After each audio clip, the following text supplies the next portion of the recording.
She walked into that courtroom with the confidence of a reality TV star. She walked out with her jaw on the floor, a court order to repay 23,500 tivas and 30 days to clear out of his house. The personal trainer had vanished weeks earlier, and when she showed up at his door asking for a second chance, he simply closed it.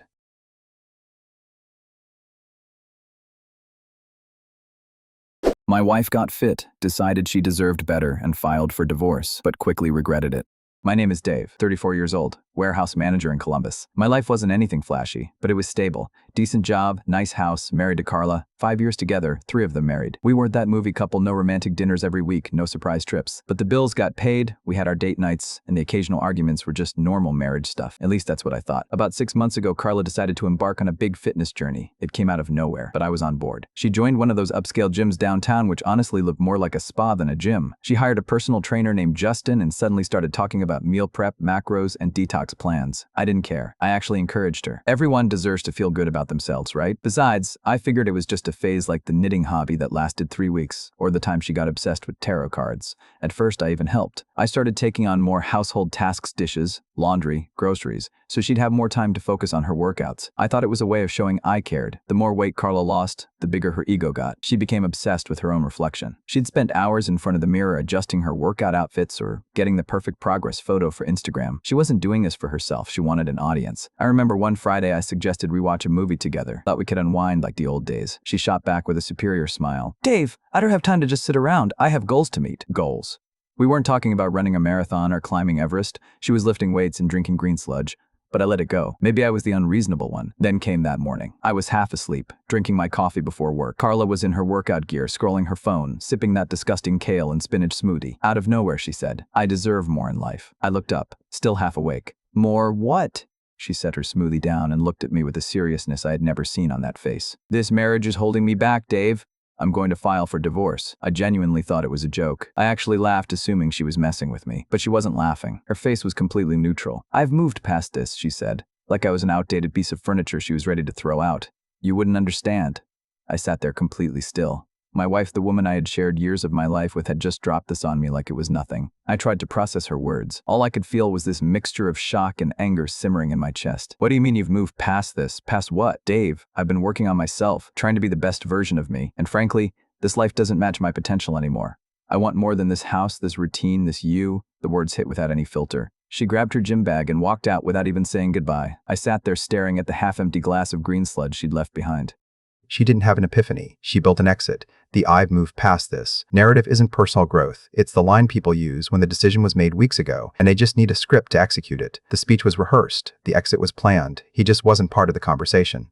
That day at work, I was running on autopilot. My mind was stuck on Carla. Was this real? Was she actually leaving me? We'd had arguments before, sure, but divorce? It felt so sudden. And the way she said it, like she'd been rehearsing that speech for weeks, made it clear the decision had been made a long time ago. In the days that followed, the cracks in our marriage became impossible to ignore. She barely spoke to me unless it was about splitting the house or scheduling mediation. She started staying out late, saying she was at the gym or with friends, phone glued to her hand, and her Instagram was exploding. Selfies with captions like, "New chapter, who is she? Living my best life." Every post felt like a slap. A reminder that she had already moved on mentally, even if the papers weren't signed yet. One night, scrolling through my own social media, I noticed she had deleted all our photos. Wedding pictures, gone. Anniversary posts, erased. It was like I had been completely wiped from her life. Meanwhile, her new posts were racking up likes and comments. She's glowing. What an inspiration. It made me sick. None of these people knew the real Carla or what she was putting me through. One night, while I was getting ready for work, I heard her on the phone in the kitchen, that fake voice she used when she wanted something.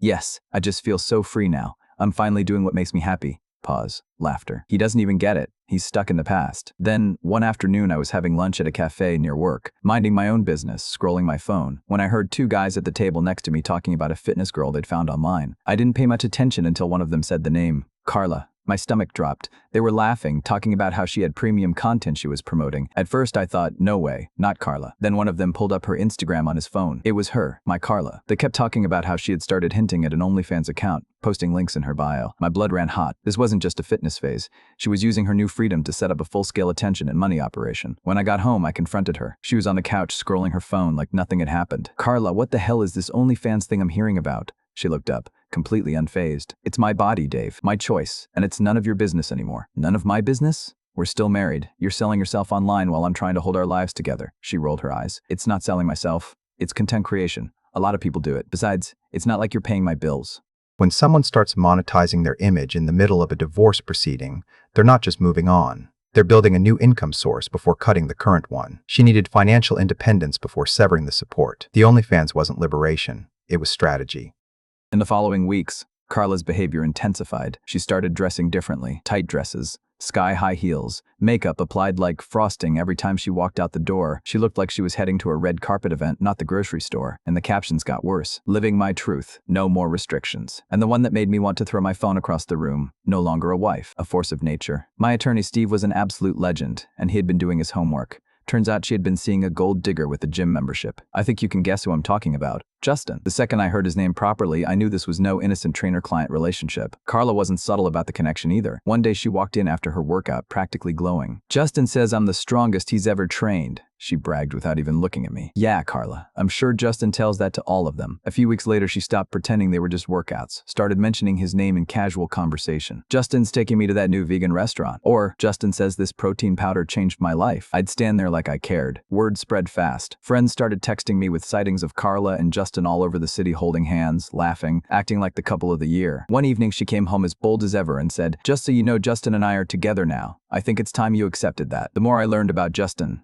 the hotter my blood ran. This guy had a track record. Steve investigated and discovered Justin had done this before. Twice, actually. He had a pattern: find a married woman, fill her with compliments and validation, encourage her to leave her husband, and then once the dust settled and the money didn't flow the way he expected, vanish like a ghost. Justin was a professional homewrecker. This wasn't love. It was business. He'd build these women up, make them feel invincible, and take advantage of them until it no longer served him. And Carla was the perfect target. She craved attention and validation. Justin had her completely wrapped around his finger and she couldn't even see it. The worst part was how arrogant he was about it. I heard through mutual acquaintances that Justin was already talking big plans. Apparently told someone, "Once the divorce finalizes, Carla and I are going to build an empire." Empire. Man, you're a personal trainer, not a tech mogul. But of course, Justin wasn't counting on just Carla's money. He was counting on mine. Carla was demanding half my savings, spousal support, and even trying to keep the house. She thought she could walk into court, play the victim, and walk out with a golden ticket to her new life with Justin. Little did she know, Steve had the receipts. Justin operated through positional power. He didn't seduce with romance, he seduced with a mirror. He told these women exactly what they needed to hear about themselves, making it seem like he was the only one who truly saw them. That's not connection. It's high-precision manipulation. And it worked because he specifically targeted women who were already looking for a reason to leave.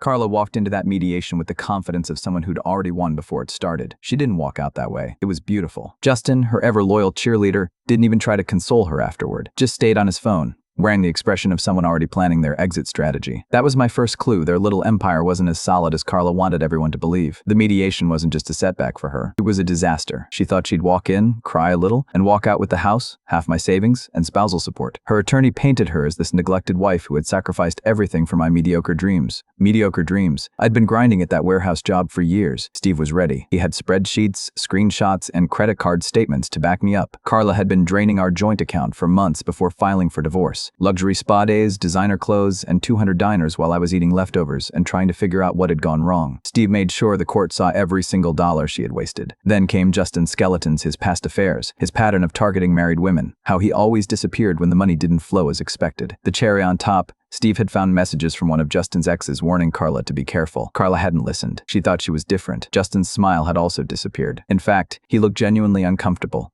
probably realizing his little scheme was unraveling in real time. Carla tried to defend him, saying, "Justin isn't like that anymore." But the evidence was against her. The judge didn't buy the performance. By the end of the session, it was clear Carla wasn't walking away with the fortune she'd expected, and Justin already looked like he was plotting his exit. After the mediation, Carla's confidence took a hit. She still tried to post her motivational garbage on Instagram, but the captions turned desperate. Instead of "living my best life," they became things like, "Growth isn't always easy, but it's worth it." Yeah, sure, Carla. Keep telling yourself that. Justin, on the other hand, was showing his true colors. Still around, but not as present as Carla made it seem. He started missing their public appearances. No more hand-holding at fancy restaurants. No more gym photos. Word got out that he was already flirting with another client, a younger woman who apparently didn't come with Carla's complicated baggage. One night, Carla came home late. She was still living in the house at that point because legally I couldn't force her out. She walked in looking completely drained. I didn't say a word, just sat on the couch watching. She dropped her bag on the counter and sighed like she wanted me to ask what happened. I didn't play that game. I went to my room. The next morning, she tried to act like everything was fine, moving around the kitchen, making one of her kale smoothies. But that usual glow was gone. "Justin's been busy with his clients," she said out of nowhere. I didn't respond. I knew she wanted me to take the bait.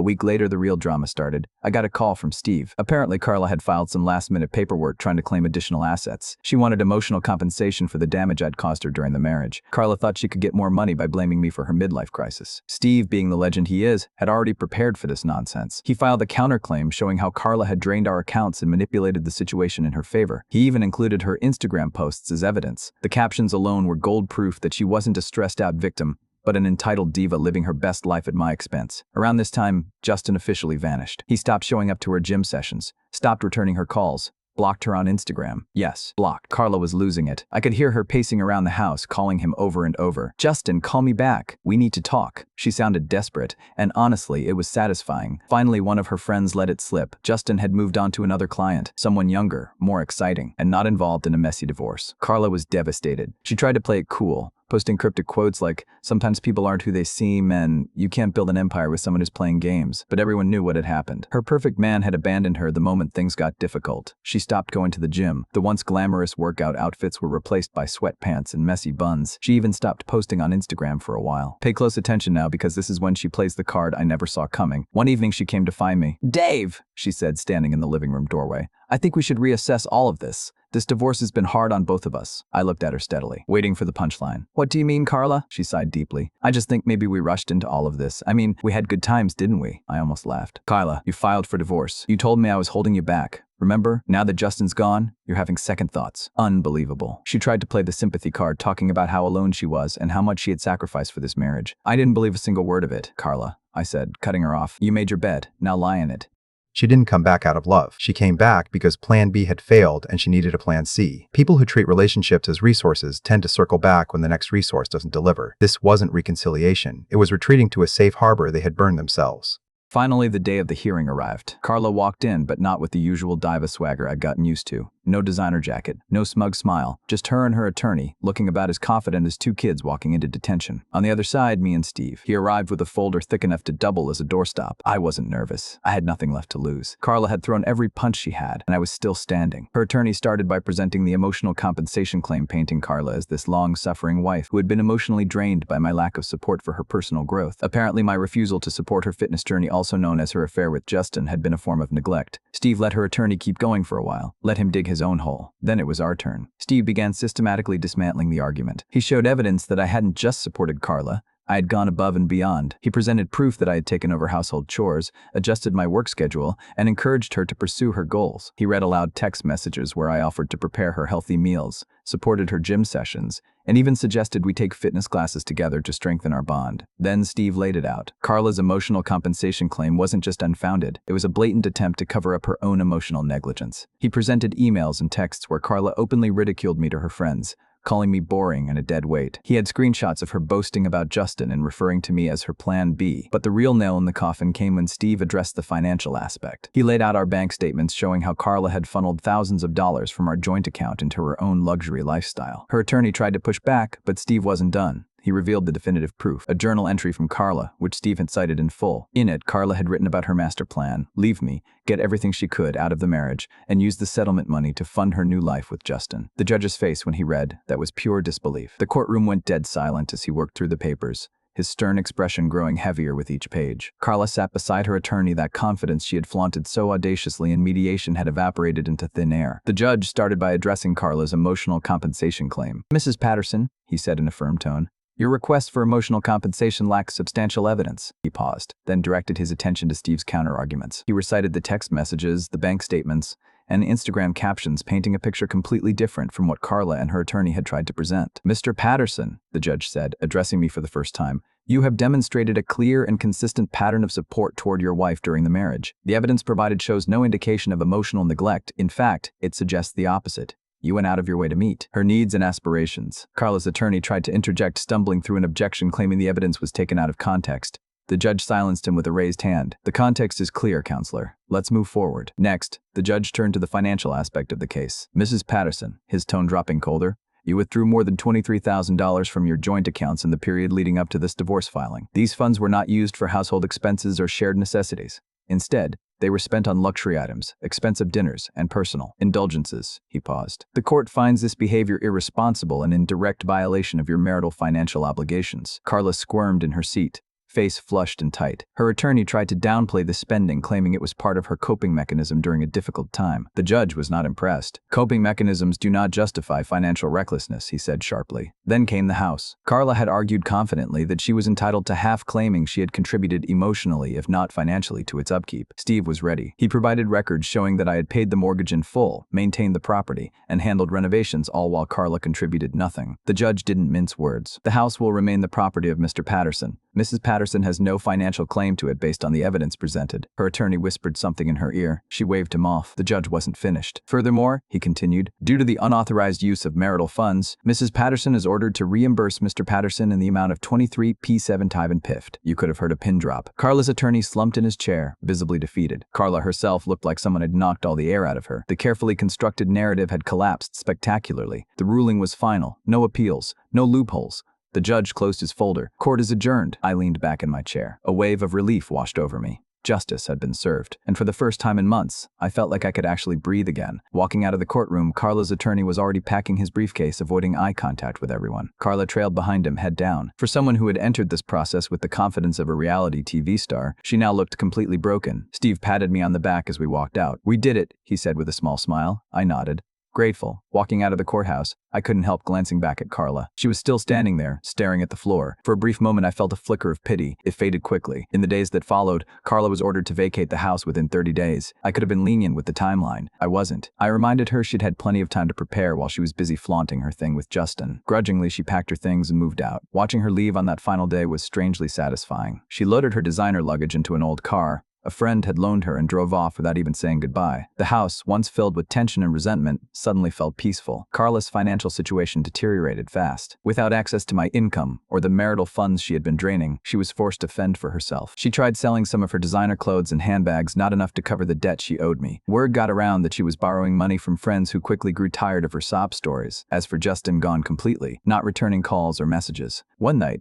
about 2 weeks after the ruling, Carla showed up at the house unannounced. I opened the door to find her standing there, the once immaculate appearance replaced by messy hair and tired eyes. She looked like she hadn't slept in days. "Dave," she said quietly, voice breaking. "Can we talk?" I stepped outside, closing the door behind me. "What do you want, Carla?" She hesitated, wringing her hands. "I just wanted to say I'm sorry. For all of it. I made mistakes. Huge mistakes. I let Justin manipulate me. I got swept up in a fantasy, and I ruined everything." The words sounded rehearsed, but the desperation in her eyes was real. "I don't know what you expect me to say," I answered, tone calm but firm. "You made your choices. You chose Justin. You chose to try to take everything from me, and now you're dealing with the consequences." Tears spilled from her eyes.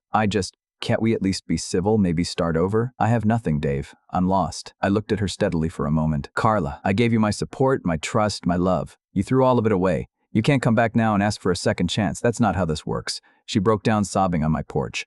After a moment, I went back inside and closed the door. Since that day, I've moved forward. As for Carla, I've heard she's still struggling to recover. She burned bridges, lost friends, and now faces the reality of her own decisions. She bet everything. She lost everything.